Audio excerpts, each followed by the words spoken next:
سورۃ الانعام آیت نمبر 141۔ اعوذ باللہ من الشیطان الرجیم، بسم اللہ الرحمن الرحیم۔ وهو الذي أنشأ جنات معروشات وغير معروشات والنخل والزرع مختلفا أكله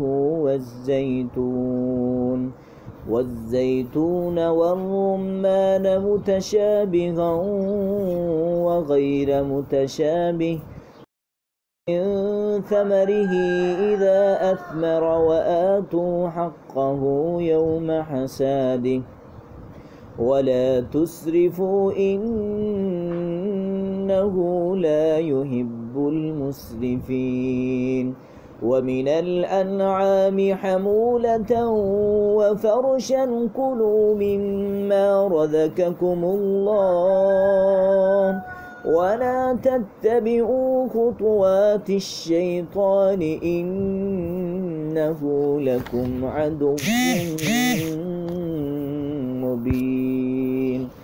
ثمانية أزواج من الضأن اثنين ومن المعز اثنين قل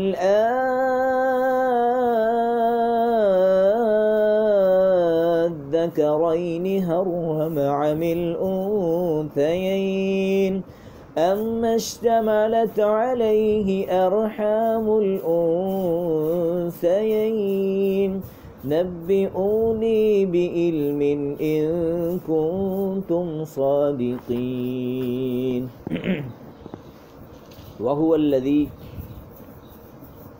وہی اللہ ہے، انشأ، جس نے پیدا فرمائے، جنات، باغات، معروشات، چھتریوں پر چڑھائے ہوئے، وغیر معروشات، اور بغیر چڑھائے ہوئے، والنخل، اور اللہ تعالیٰ نے کھجوریں پیدا فرمائیں، والزرع، اور اللہ نے کھیتی پیدا فرمائی، مختلفاً اکلہ، اور مختلف ہیں ان کے ذائقے، اکلہ، اور ان کے پھل بھی، والزیتون، اور اللہ نے زیتون کو پیدا فرمایا، والرمان، اور رمان کو، متشابہ، وہ ملتے جلتے بھی ہیں، وغیر متشابہ، اور نہیں بھی ملتے جلتے۔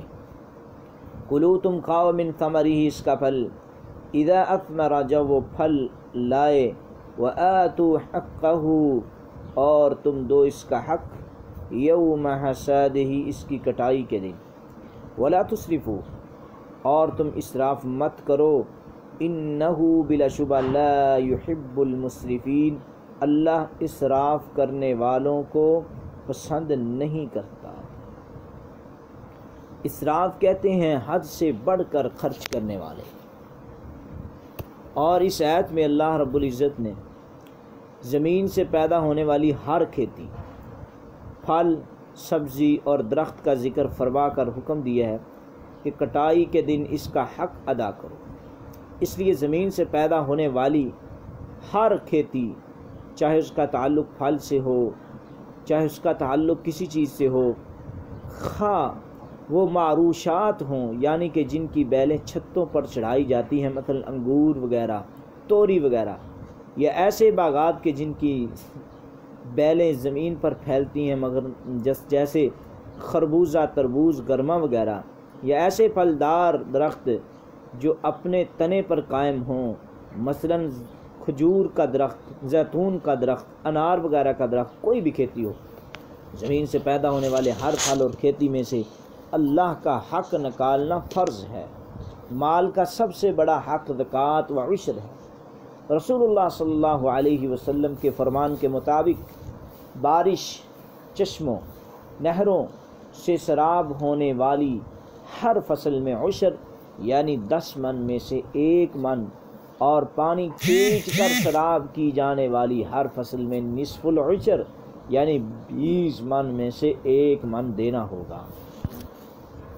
رسول اللہ صلی اللہ علیہ وسلم نے اس میں کسی فصل کو مستثنا قرار نہیں دیا، بعض علماء فرماتے ہیں کہ سبزیوں میں ان پھلوں میں عشر نہیں ہے جن کا ذخیرہ نہ ہو سکتا ہو، مثلا مالٹا وغیرہ، انار وغیرہ۔ دلیل کے طور پر جامع ترمذی کی حدیث بیان کرتے ہیں کہ سبزیوں میں صدقہ نہیں ہے، مگر خود امام ترمذی رحمہ اللہ نے فرمایا ہے نہ اس حدیث کی سند صحیح ہے، نہ اس کا مطلب کی کوئی اور حدیث سے ثابت کرتا ہے۔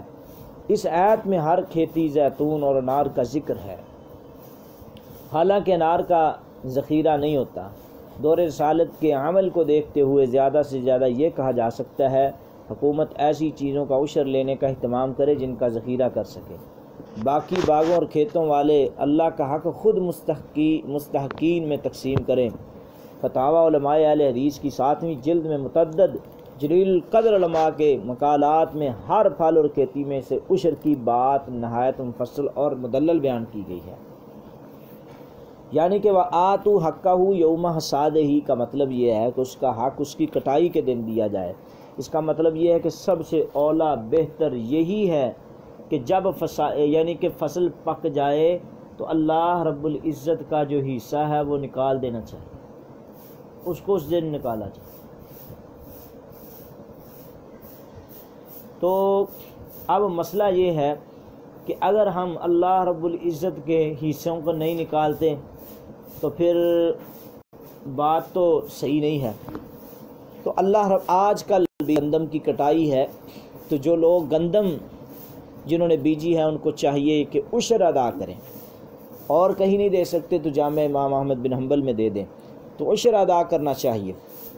اور یہ چیزیں اللہ تعالیٰ نے اپنی قدرت کاملہ کو بیان کیا ہے، اور توحید ربوبیت کو، کہ اللہ رب العزت نے باغات پیدا کیے ہیں اور چھتریوں پر چڑھائے ہوئے اور بغیر چڑھائے ہوئے۔ چڑھائے ہوئے کا مطلب جیسے بتایا کہ انگور کے درخت ہے، توری کے درخت ہیں، اور غیر چڑھائے ہوئے کا مطلب جیسے بیل وغیرہ ہے، اور کچھ ایسے درخت جو اپنے تنوں پر ہوتے ہیں، ایک دوسرے کے مشابہ ہوتے ہیں۔ اللہ نے فرمایا کھاؤ اس کا پھل جب وہ پک جائے، اور پھر ساتھ اللہ کا حق بھی دو۔ تو ساتھ ہی اللہ نے فرمایا ولا تسرفوا، اسراف مت کرو۔ اسراف کے کئی پہلو ہیں۔ مثلا ایک شخص قرض شدہ زکوٰۃ سے زیادہ دینا چاہتا ہے تو بلا شبہ یہ ایک بہت اچھا عمل، نیکی کا کام ہے، مگر اتنا بھی زیادہ نہ دے کہ خود محتاج ہو جائے۔ جیسا کہ رسول اللہ صلی اللہ علیہ وسلم نے وضاحت فرما دی ہے کہ افضل صدقہ وہ ہے جس کے بعد آدمی خود محتاج نہ ہو۔ صحیح مسلم کتاب الزکاۃ۔ اتنا نہیں ہے کہ جناب اللہ کے رستے میں سارا دیتا رہے، یہ فلاں، یا پھر بابے کے نام کا سب دے دے، اور بعد میں جناب بابے کی مزار پر جا کے اس کو مانگنا ہی پڑے، پھر ساری عمر مانگتے رہتے ہیں۔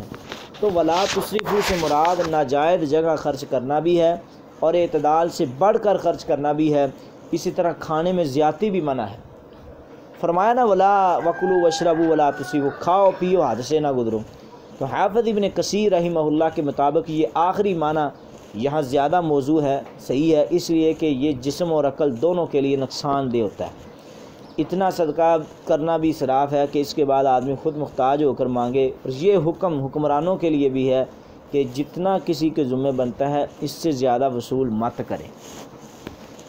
وَمِنَ الْأَنْعَامِ، اور پیدا فرمائے چوپاؤں میں سے کچھ، حمولتاً اللہ نے بوجھ اٹھانے والے، وفرشن، اور کچھ زمین سے لگے ہوئے اللہ نے پیدا فرمائے۔ کلو، تم کھاؤ، مما، ان میں سے، اس میں سے بھی، رزقکم اللہ، کہ جو رزق دیا اللہ نے تمہیں، ولا تتبعوا، نہ تم پیچھے لگو، خطوات الشیطان، شیطان کے قدموں کے، انہ، یقیناً وہ، لکم، تمہارا، عدو، دشمن ہے، مبین، واضح، وہ تمہارا ظاہری دشمن ہے۔ تو اللہ رب العزت نے فرمایا چوپاؤں میں سے کچھ بوجھ اٹھانے والے ہیں اور کچھ زمینی ہیں، تو کھاؤ ان میں سے جو اللہ نے رزق دیا ہے، اور نہ تم چلو شیطان کے قدموں کی، انہ لکم عدو مبین، بے شک وہ دشمن ہے تمہارا۔ تو اللہ تعالیٰ نے چوپاؤں کا ذکر کیا ہے، حمولہ کا جن پر بوجھ لادا جاتا ہے، جیسے اونٹ وغیرہ ہیں، بیل وغیرہ ہیں، اور اسی طرح وفرشن، اور کچھ زمین سے لگے ہوئے، سے مراد بکری وغیرہ ہے، بھیڑ، ان پہ بوجھ نہیں لادا جا سکتا۔ تو اللہ تعالیٰ نے اور کچھ ان کے کھانے کا متعلق ذکر کر دیا کہ اس کو کھایا جا سکتا ہے، اور کھلی اجازت دی ہے۔ آگے فرمایا ثمانیۃ ازواج من الضأن اثنین،